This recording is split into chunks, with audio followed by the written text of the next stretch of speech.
in its heart, and I invite you to comment on it. Every religion has perverts and psychopaths who try to hijack it. ISIS is as much Islamic as the KKK is Christian. Don't they have a cross? Don't they do everything in the name of religion and Christ? Don't they believe that Christ compels them to lynch and kill people of African descent? Can one really say that the KKK is a Christian organization? There are other groups that one can point to. There are other massacres that were committed in the name of keeping certain countries or regions clear of non-Christians. There are people like this also in the Jewish faith that have nothing to do with Judaism. There are people like this in the Hindu faith that have nothing to do with Hinduism. For anyone to argue that Daesh is Islamic is preposterous. In the Islamic faith, the Quran reveals that you have your faith and I have my faith. And you're free to practice your faith and I'm free to practice mine. What greater sign of tolerance and acceptance do you have than this? In the Islamic faith it says, he who kills an innocent soul is as if he has killed all of humanity. And he who saves an innocent soul is as if he saved all of humanity. What better example of compassion and mercy do you have than this? So if you look at what Daesh says and you say it's in the scriptures, doesn't the Old Testament say an eye for an eye and a tooth for a tooth? If somebody does it today, would you say they were Christian or they were Jewish? So I caution people, because it seems to have become almost novel. Not novel, it's become the flavor of the day to try to read things into Daesh or into Islam that are not there.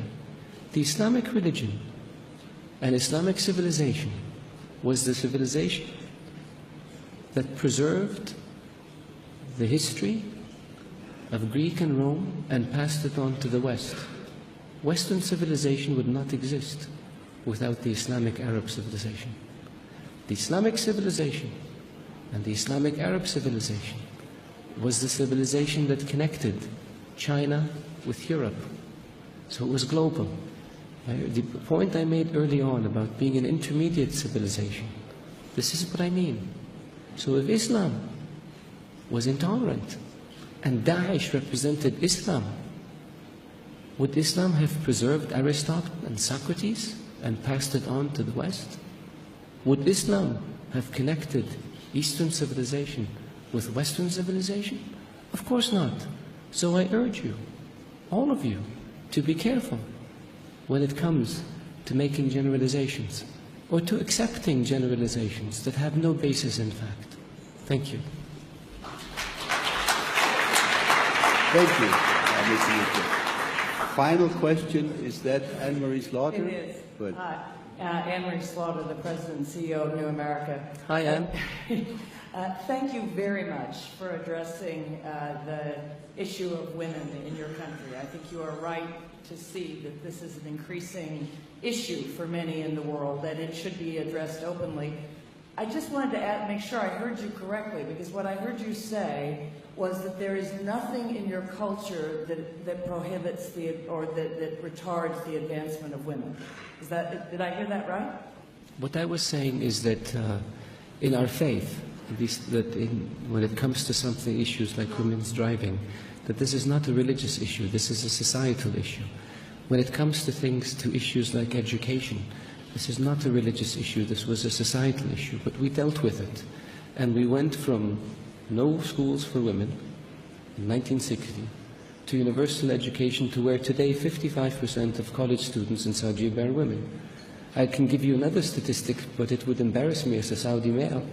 More than 60% of graduate students in Saudi Arabia are women. Some of our top doctors and engineers and lawyers and business people are women. So the opportunities are there. It's not, the issue is one that is evolving, just like it is evolving in other countries.